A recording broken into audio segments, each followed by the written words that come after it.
Hi friends, welcome back and yes friends, a very happy Independence Day. तो friends आज हम कुछ different कर रहे हैं. क्या कर रहे हैं? हम आप लोगों के साथ लाइव देख रहे हैं आज का इंडिपेंडेंस डे का फंक्शन. तो फ्रेंड्स मजा आएगा. तो कोशिश ये होगी कि कॉन्टिन्यूस देखेंगे और क्योंकि वीडियो बहुत लंबी हो जाएगी तो उसको थोड़े पार्ट्स में कट कर देंगे और एंड में फिर आपसे बात करेंगे. तो फ्रेंड्स ज्यादा टाइम वेस्ट किए बगैर जल्दी से शुरू करते हैं. एंड यस फ्रेंड्स, अगर आप इस चैनल पर नए हो और आपने अभी तक सब्सक्राइब नहीं किया तो जल्दी से पहले आप सब्सक्राइब के बटन को क्लिक कर लो और साथ में जो बेल आइकन है उसको भी क्लिक कर लो ताकि आपको हमारे सारे न्यू वीडियोस जैसे हम अपलोड करें उनके नोटिफिकेशन मिल जाएं. और वीडियो पसंद आए तो करना लाइक और शेयर करना ये वीडियो अपने फ्रेंड्स और फैमिली के साथ.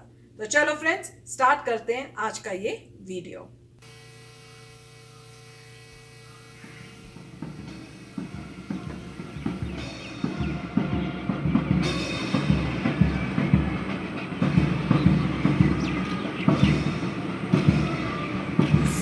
सीरियस बड़े लग रहे हैं. बहुत सीरियस.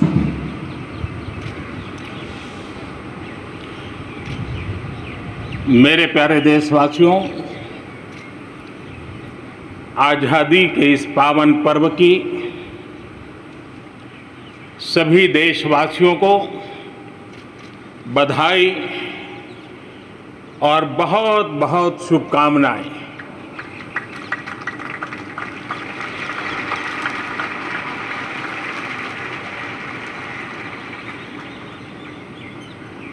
आज जो हम स्वतंत्र भारत में सांस ले रहे हैं उसके पीछे मां भारती के लाखों बेटे बेटियों, उनका त्याग, उनका बलिदान और मां भारती को आज़ाद कराने के संकल्प के प्रति उनका समर्पण आज ऐसे सभी हमारे स्वातंत्र सेनानियों का, आज़ादी के वीरों का, नर बांकुरों का,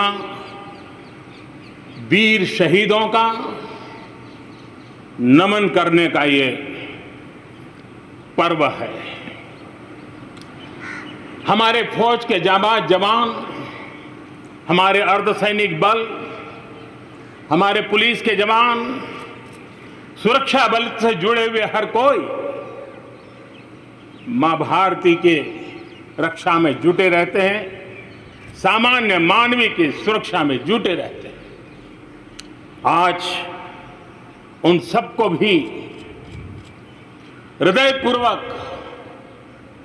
आदरपूर्वक स्मरण करने का, उनके महान त्याग तपस्या को नमन करने का पर्व है. एक नाम और श्री अरविंद घोष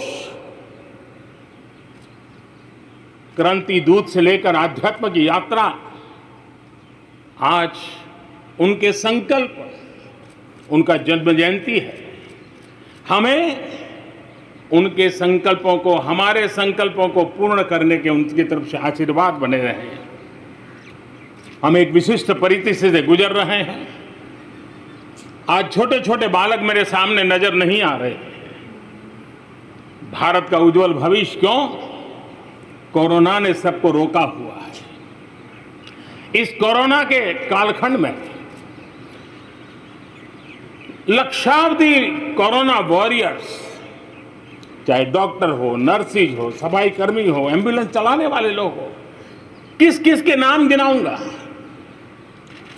उन लोगों ने इतने लंबे समय तक जिस प्रकार से सेवा परमो धर्मः इस मंत्र को जी करके दिखाया है, पूर्ण समर्पण भाव से मां भारती के लालों की सेवा की है, ऐसे सभी कोरोना वॉरियर्स को भी मैं आज नमन करता हूं. इस कोरोना के कालखंड में अनेक हमारे भाई बहन इस कोरोना के संकट में प्रभावित हुए हैं. कई परिवार प्रभावित हुए हैं। कईयों ने अपनी जान भी गंवाई है। मैं ऐसे सभी परिवारों के प्रति अपनी संवेदनशीलता प्रकट करता हूं और इस कोरोना के खिलाफ मुझे विश्वास है 130 करोड़ देशवासियों की अदम्य इच्छा शक्ति, संकल्प शक्ति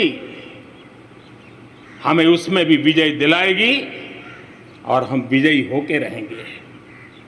मुझे विश्वास है कि पिछले दिनों भी हम एक प्रकार से अनेक संकटों से गुजर रहे। बाढ़ का प्रकोप खास करके नॉर्थ ईस्ट, पूर्वी भारत, दक्षिण भारत, पश्चिमी भारत के कुछ इलाके, कहीं लैंडस्लाइड, अनेक दिक्कतों का सामना लोगों को करना पड़ा है। अनेक लोगों ने अपनी जान गंवाई है। मैं उन परिवारों के प्रति भी मेरी संवेदना व्यक्त करता हूं और राज्य सरकारों के साथ कंधे से कंधा मिलाकर के ऐसी संकट की घड़ी में हमेशा देश एक बनकर के, चाहे केंद्र सरकार हो, राज्य सरकार हो, हम मिलकर के तत्काल जितनी भी मदद पहुंचाने का प्रयास कर सकते हैं सफलतापूर्वक कर रहे हैं। मेरे प्यारे देशवासियों, आजादी का पर्व हमारे लिए, ये स्वतंत्रता का पर्व आजादी के वीरों को याद कर करके नए संकल्पों की ऊर्जा का एक अवसर होता है। एक प्रकार से हमारे लिए ये नई प्रेरणा लेकर के आता है, नया उमंग, नया उत्साह लेकर के आता है। और इस बार तो हमारे लिए संकल्प करना बहुत आवश्यक भी है और बहुत शुभ अवसर भी है, क्योंकि अगला जब हम आजादी का पर्व मनाएंगे तब हम 75 वर्ष में प्रवेश करेंगे। ये अपने आप में एक बहुत बड़ा अवसर है और इसलिए आज आने वाले 2 साल के लिए बहुत बड़े संकल्प लेकर के हमें चलना है। 130 करोड़ देशवासियों को चलना है। आजादी के 75 वर्ष में जब प्रवेश करेंगे और आजादी के 75 वर्ष जब पूर्ण होंगे, हम हमारे संकल्पों की पूर्ति का एक महापर्व के रूप में उसको भी मनाएंगे। मेरे प्यारे देशवासियों, हमारे पूर्वजों ने अखंड एक निष्ठ तपस्या करके त्याग और बलिदान की उच्च भावनाओं को प्रस्तावित करते हुए हमें जिस प्रकार से आजादी दिलाई है, उन्होंने न्यौछावर कर दिया है। लेकिन हम ये बात न भूलें कि गुलामी के इतने लंबे कालखंड में कोई भी पल ऐसा नहीं था, कोई भी क्षेत्र ऐसा नहीं था कि जब आजादी की ललक न उठी हो, आजादी की इच्छा को लेकर के किसी ने प्रयास न किया हो, जंग न किया हो, त्याग न किया हो और एक प्रकार से जवानी जेलों में खपा दी। जीवन के सारे सपनों को फांसी के फंदों को चूम करके आहूत कर दिया। ऐसे वीरों को नमन करते हुए और फिर एक तरफ सशस्त्र क्रांति का दौर, दूसरी तरफ जन आंदोलन का दौर, पूज्य बापू के नेतृत्व में राष्ट्र जागरण के साथ जन आंदोलन की एक धारा ने आजादी के आंदोलन को एक नई ऊर्जा दी और हम आजादी के पर्व को आज मना पा रहे हैं। इस आजादी के जंग में भारत की आत्मा को कुचलने के भी निरंतर प्रयास हुए हैं, अनगिनत प्रयास हुए हैं। भारत को अपनी संस्कृति, परंपरा, रीत रिवाज, इन सब से उखाड़ फेंकने के लिए क्या कुछ नहीं हुआ। वो कालखंड था, सैकड़ों सालों का कालखंड था। शाम दाम दंड भेद सब कुछ अपने चरम पर था। और कुछ लोग तो ये मान के चलते थे कि हम तो यावत चंद्र दिवाकरो यहां पर राज करने के लिए आए हैं। लेकिन आजादी की ललक ने उनके सारे मंसूबों को जमीन दोस्त कर दिया। उनकी सोच थी कि इतना बड़ा विशाल देश, अनेक राजे रजवाड़े, भांति भांति की बोलियां, पहनवेश, खान पान, अनेक भाषाएं, इतनी विविधताओं के कारण बिखरा हुआ देश कभी एक होकर के आजादी का जंग लड़ नहीं सकता है। लेकिन इस देश की प्राण शक्ति वो पहचान नहीं पाए। अंतर्भूत जो प्राण शक्ति है, एकता का सूत्र जो हमें सबको बांध करके रखा हुआ है, उसने आजादी के उस पर्व में पूरी ताकत के साथ जब वो मैदान में आया तो देश आजादी के जंग में विजयी हुआ। हम ये भी जानते हैं कि वो कालखंड था, विस्तारवाद की सोच वालों ने दुनिया में जहां भी फैल सकते के फैलने का प्रयास किया, अपने झंडे गाड़ने की कोशिश की। लेकिन भारत का आजादी का आंदोलन दुनिया के अंदर भी एक प्रेरणा का पुंज बन गया, दिव्य स्तंभ बन गया और दुनिया में भी आजादी की ललक जगी। और जो लोग विस्तारवाद के अंधी दौड़ में लगे हुए थे, अपने झंडे गाड़ने में लगे थे, उन्होंने अपने इस मंसूबों को, विस्तारवाद के मंसूबों को पार करने के लिए दुनिया को दो महाविश्व युद्ध में झोंक दिया, मानवता को तहस नहस कर दिया, जिंदगियां तबाह कर दी, दुनिया को तबाह कर दिया। लेकिन ऐसे कालखंड में भी, युद्ध की विभीषिका के बीच भी भारत ने अपनी आजादी की ललक को नहीं छोड़ा, न कमी आने दी न नमी आने दी। देश बलिदान करने की जरूरत पड़ी, बलिदान देता रहा, कष्ट झेलने की जरूरत पड़ी, कष्ट झेलता रहा, जन आंदोलन खड़ा करने की जरूरत पड़ी, जन आंदोलन खड़ा करता रहा। और भारत की ये लड़ाई ने दुनिया में आजादी के लिए एक माहौल बना दिया।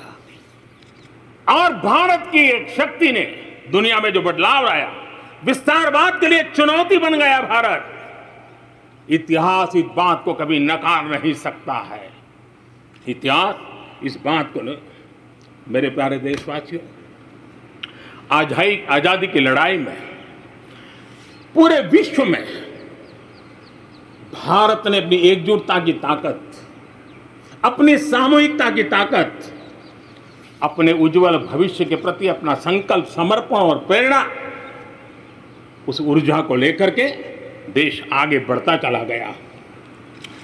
मेरे प्यारे देशवासियों, कोरोना वैश्विक महामारी के बीच 130 करोड़ भारतीयों ने संकल्प लिया, संकल्प आत्मनिर्भर बनने का। और आत्मनिर्भर भारत आज हर हिंदुस्तान के मन मस्तिष्क को में छाया हुआ है। आत्मनिर्भर भारत, ये सपना संकल्प में परिवर्तित देख रहे हैं। आत्मनिर्भर भारत ये एक प्रकार से शब्द नहीं, ये आज 130 करोड़ देशवासियों के लिए मंत्र बन गया है। हम जानते हैं, जब मैं आत्मनिर्भर की बात करता हूं, हम में से जो भी 25-30 साल की उम्र से ऊपर होंगे, उन सब ने अपने परिवार में अपने माता पिता या अपने बुजुर्गों से सुना होगा कि भाई, बेटे बेटी, अब 20 साल 21 साल के हो गए हो, अब अपने पैरों पे खड़े हो जाओ। 20-21 साल में भी परिवार संतानों से अपने पैरों पर खड़े होने की अपेक्षा करता है। हम तो आजादी के 75 वर्ष के एक कदम दूर है तब, हमारे लिए भी भारत जैसे देश को अपने पैरों पर खड़ा होना अनिवार्य है, आत्मनिर्भर बनना अनिवार्य है। जो परिवार के लिए आवश्यक है वो देश के लिए भी आवश्यक है।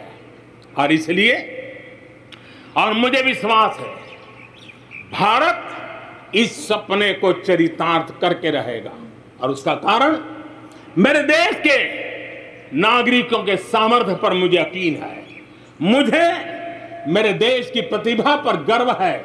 मुझे देश के युवाओं में, देश की मातृशक्ति में, हमारी महिलाओं में अप्रतिम सामर्थ्य जो है उस पर मेरा भरोसा है। मेरा हिंदुस्तान की सोच, हिंदुस्तान का अप्रोच, इस पर विश्वास है। और इतिहास गवाह है कि भारत एक बार ठान लेता है तो भारत करके रहता है। और इसी के कारण जब हम आत्मनिर्भर की बात करते हैं तो दुनिया को भी उत्सुकता भी है, भारत से अपेक्षा भी है। और इसलिए हमें उस अपेक्षा को पूर्ण करने के लिए अपने आप को योग्य बनाना बहुत आवश्यक है। हमें अपने आप को तैयार करना बहुत आवश्यक है। भारत के चिंतन में भारत जैसे विशाल देश, भारत युवा शक्ति से भरा हुआ देश, आत्मनिर्भर भारत की पहली शर्त होती है आत्मविश्वास से भरा हुआ भारत। उसकी यही नींव होती है और यही विकास को नई गति, नई ऊर्जा देने का सामर्थ्य रहती है। भारत विश्व परिवार के संस्कारों से पला बड़ा हुआ है। अगर वेद कहते थे वसुधैव कुटुंबकम तो विनोबा जी कहते थे जय जगत। और इसलिए हमारे लिए विश्व एक परिवार है। और इसलिए आर्थिक विकास भी हो लेकिन साथ साथ मानव और मानवता का भी केंद्र स्थान होना चाहिए, इसका महत्व होना चाहिए। उसी को लेकर के हम चलते हैं। आज दुनिया इंटरकनेक्टेड है, आज दुनिया इंटरडिपेंडेंट है। और इसलिए समय की मांग है कि विश्व अर्थव्यवस्था में भारत जैसे विशाल देश का योगदान बढ़ना चाहिए। विश्व कल्याण के लिए भी ये भारत का कर्तव्य है। और भारत को अपना योगदान बढ़ाना है तो भारत को स्वयं को सशक्त होना होगा, भारत को आत्मनिर्भर होना होगा। हमें जग कल्याण के लिए भी अपने आप को सामर्थ्यवान बनाना ही पड़ेगा। और जब हमारी जड़ें मजबूत होगी, हमारा अपना सामर्थ्य होगा तो हम दुनिया का भी कल्याण करने की दिशा में कदम उठा सकते हैं। हमारे देश में अथाक प्राकृतिक संपदा है, क्या कुछ नहीं है। आज समय की मांग है कि हमारे इन प्राकृतिक संसाधनों में हम वैल्यू एडिशन करें, हम हमारे मानव संपदा में मूल्य वृद्धि करें, नई ऊंचाइयों पर ले जाएं। और हम देश में कब तक कच्चा माल विदेश भेजते रहेंगे, रॉ मटेरियल कब तक दुनिया में भेजते रहेंगे। और देखिए तो रॉ मटेरियल दुनिया में भेजना और फिनिश गुड को दुनिया से वापस लाना, ये खेल कब तक चलेगा। और इसलिए हमें आत्मनिर्भर बनना होगा। हमारी हर शक्ति पर वैश्विक आवश्यकताओं के अनुसार मूल्य वृद्धि करना है, ये हमारा दायित्व है। ये वैल्यू एडिशन करने की दिशा में हम आगे बढ़ना चाहते हैं। हम विश्व में योगदान करने के लिए हम आगे बढ़ना चाहते हैं।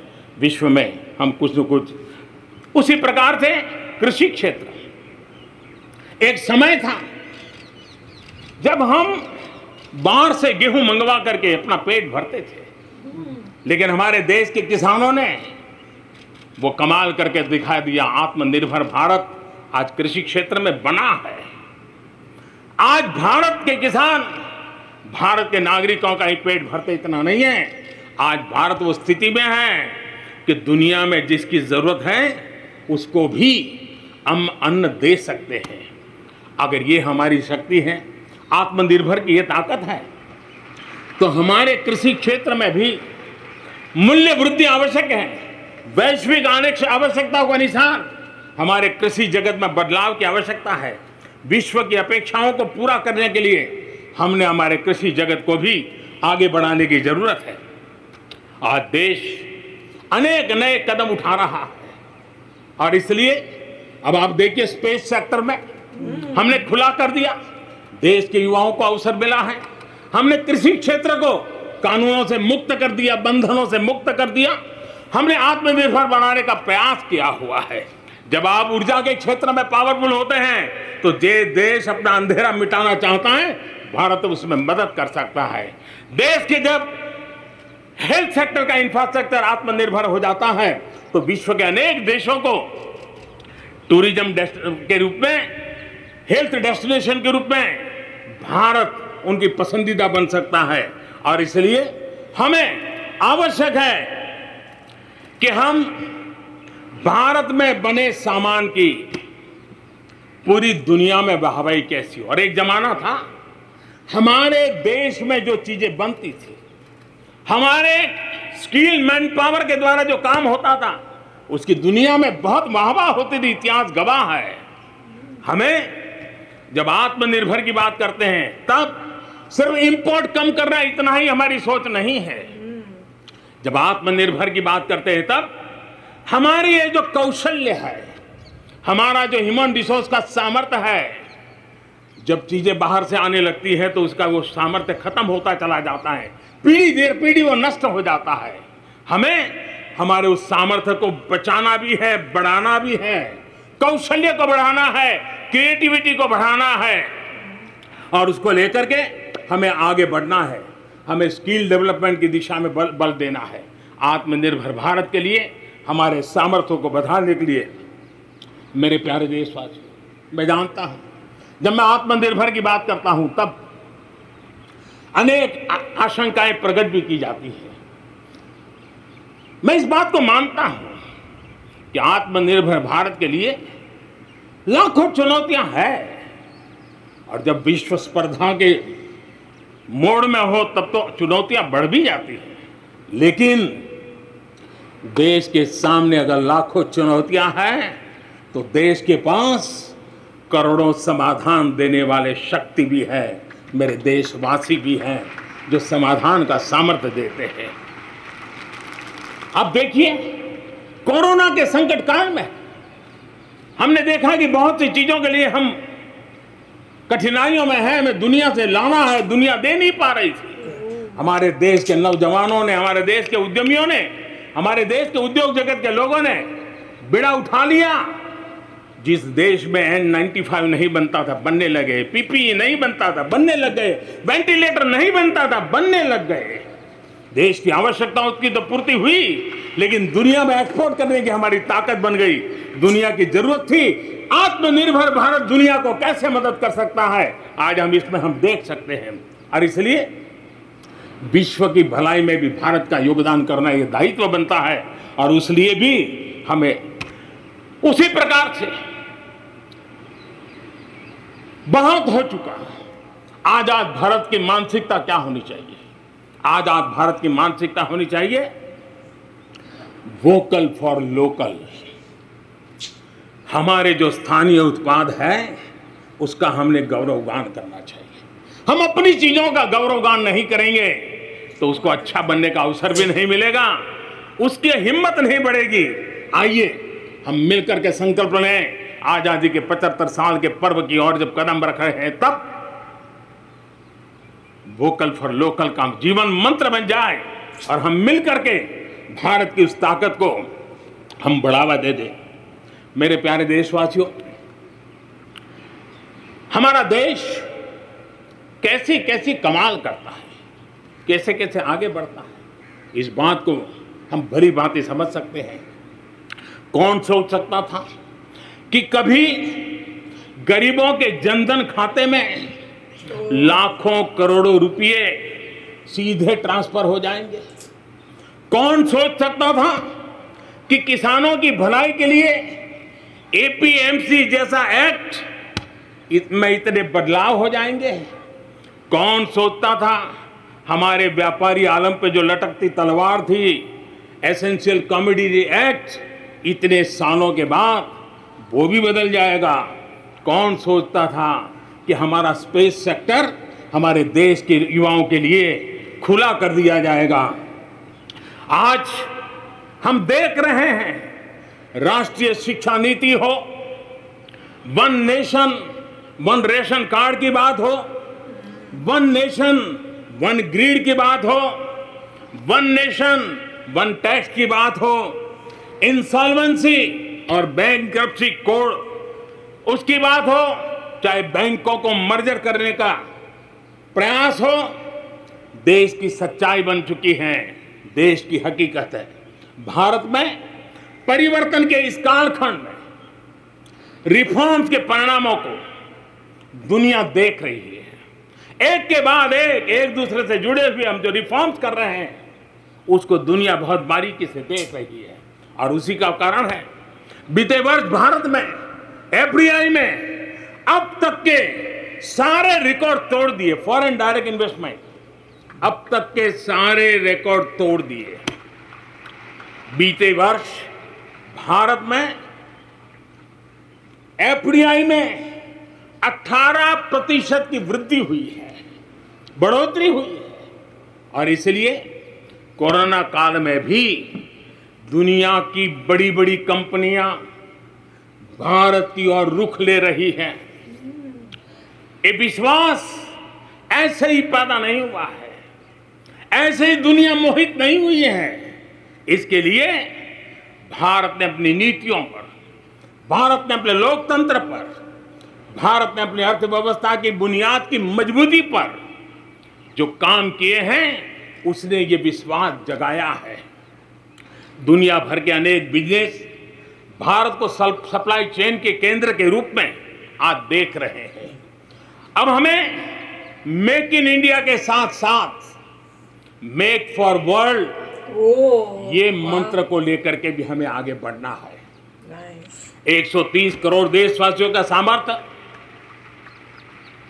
जब एक ही समय में, जरा याद कीजिए पिछले कुछ दिन, और 130 करोड़ देशवासियों के सामर्थ्य के लिए गर्व कीजिए। कोरोना के इस महाकालखंड में एक तरफ चक्रवात, पूरब में भी चक्रवात, पश्चिम में भी चक्रवात, बिजली गिरने से अनेक लोगों की मौत की खबरें, कहीं पर बार बार भूस्खलन की घटनाएं, छोटे मोटे भूकंप के झटके, इतना कम था तो हमारे किसानों के लिए टिड्डी दल की आपत्तियां आई। न जाने एक साथ एक के बाद एक मुसीबतों का अंबार लग गया, लेकिन उसके बावजूद भी देश जरा भी अपना विश्वास नहीं खोया। देश आत्मविश्वास के साथ आगे बढ़ता जाया गया। देशवासियों के जीवन को, देश की अर्थव्यवस्था को कोरोना के प्रभाव से जल्दी बाहर निकालना आज हमारी प्राथमिकता है। तो अगर आप मेरे इस चैनल पे नए हो तो जल्दी से सब्सक्राइब के बटन को हिट करो और बेल आइकन को क्लिक करो, ताकि आपको मेरा जब नया वीडियो मैं लगाऊं आपको उसके बारे में जल्दी से पता चल जाए।